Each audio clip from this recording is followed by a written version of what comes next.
Zuriel Oduwole is a global education advocate, filmmaker, and presidential advisor. A Los Angeles native, she was profiled by Forbes at the age of 10 in 2013. Zuriel has met one-on-one with over 30 world leaders to address global social development and education challenges. So, what do I do? Well, I dream. Sort of.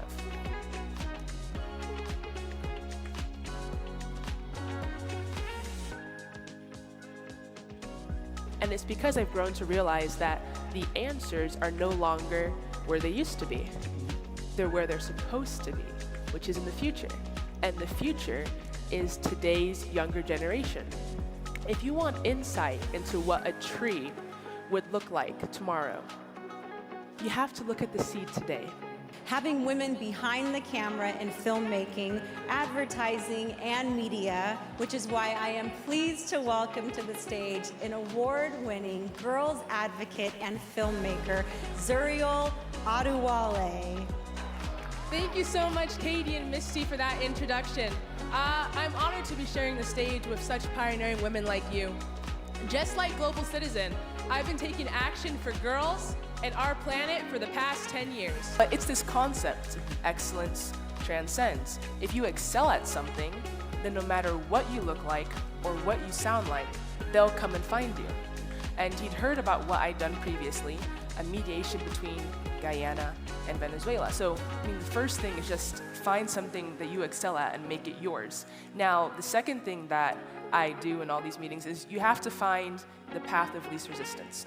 I began to raise my hand until someone noticed and asked me what. Heavy as it can feel, and painful as it may be after a while, I've been raising my hands ever since and keeping them up for as long as possible until someone asked me what.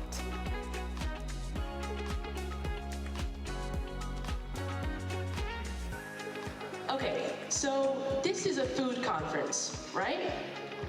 So let's bring it all home. By a show of hands, how many of you here have ever seen an orange seed?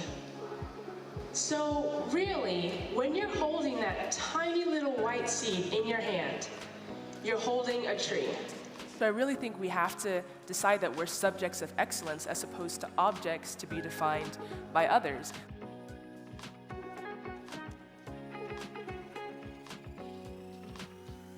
One feet and then give that to everyone.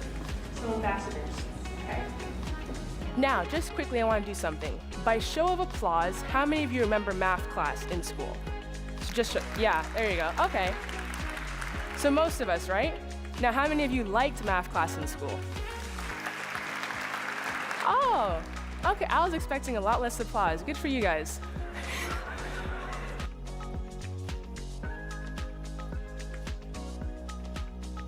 In the face of the Arab blockade of Qatar, which threatened the Middle East, I was invited to help amplify the voices of peace.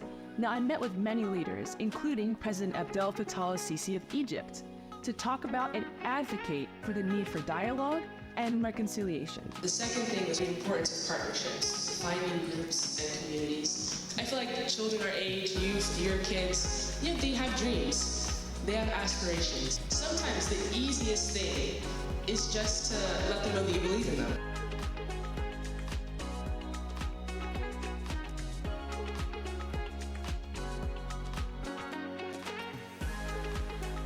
Each and every one of us here has been gifted with a voice.